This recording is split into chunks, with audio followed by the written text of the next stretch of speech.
চিংড়ি মাছের মাথাগুলো এইভাবে পরিষ্কার করে ছাড়িয়ে নেব। মাথার ভিতরে একটা ময়লা থাকে, এই ময়লাটা এখান থেকে ফেলে দেব।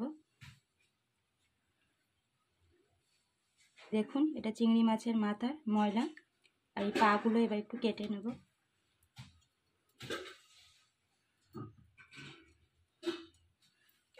চিংড়ি মাছের মাথাটা এইভাবে ভালো করে পরিষ্কার করে নেব।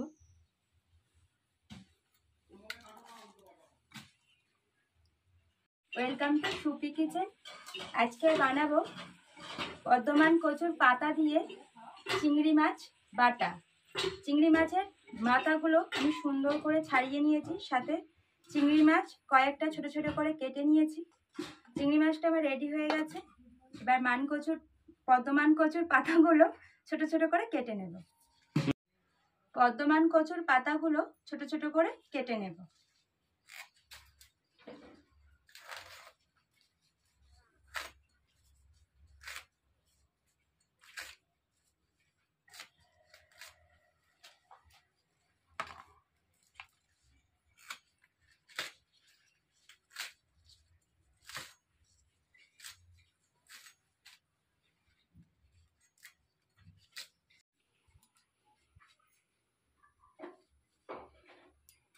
বর্ধমান কচু ভর্তা করার জন্য কড়া আমি বসিয়ে দিয়েছি। দিয়ে দেব সর্ষের তেল।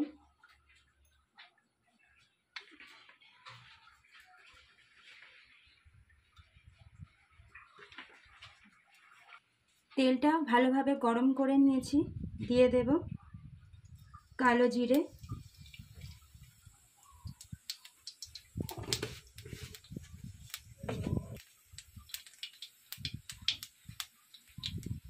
দিয়ে দেব কয়েক কোয়া রসুন। রসুনটা তেলের উপর ভালোভাবে লাল করে ভেজে নেব।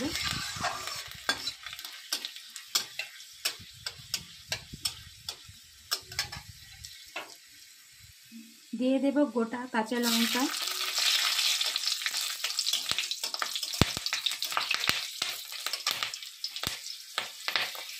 পাতা ভাজা হয়ে গেছে। দিয়ে দেব কোচানো পেঁয়াজ।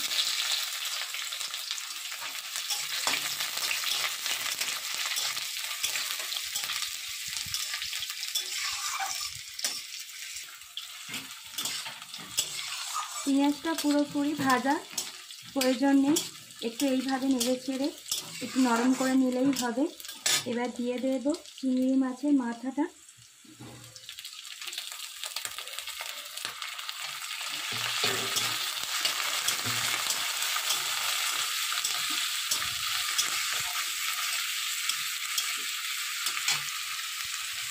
দিয়ে দেব লবণ,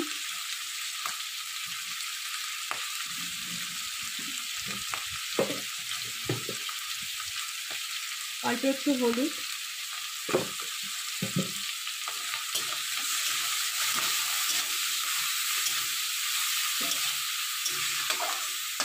এখন চিংড়ি মাছের মাথাটা ভালোভাবে আমি তেলের সাথে ভেজে নিয়েছি। এবার দিয়ে দেব ধুয়ে রাখা বর্ধমান কচুর পাতা।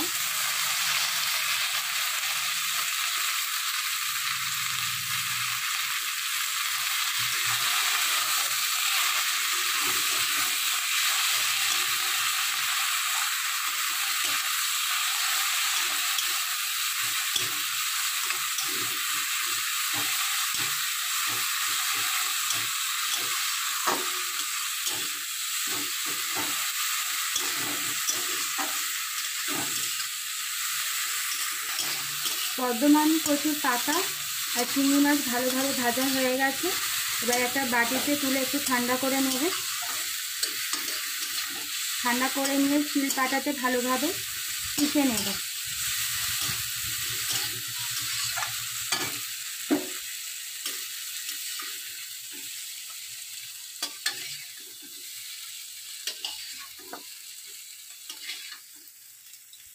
বর্ধমান কচুর পাতা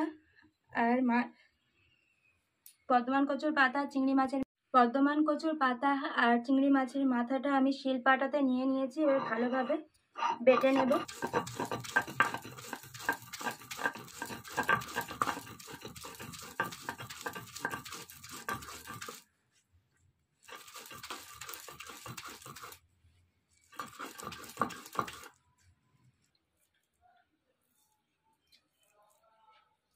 বর্ধমান কচুর পাতার সাথে চিংড়ি মাছের ভর্তাটা আমার হয়ে গেছে।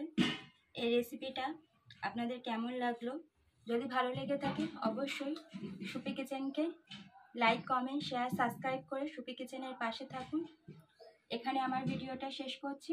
টাটা, সবাই ভালো থাকবেন, সুস্থ থাকবেন। দেখা হবে নেক্সট কোনো ভিডিও নিয়ে।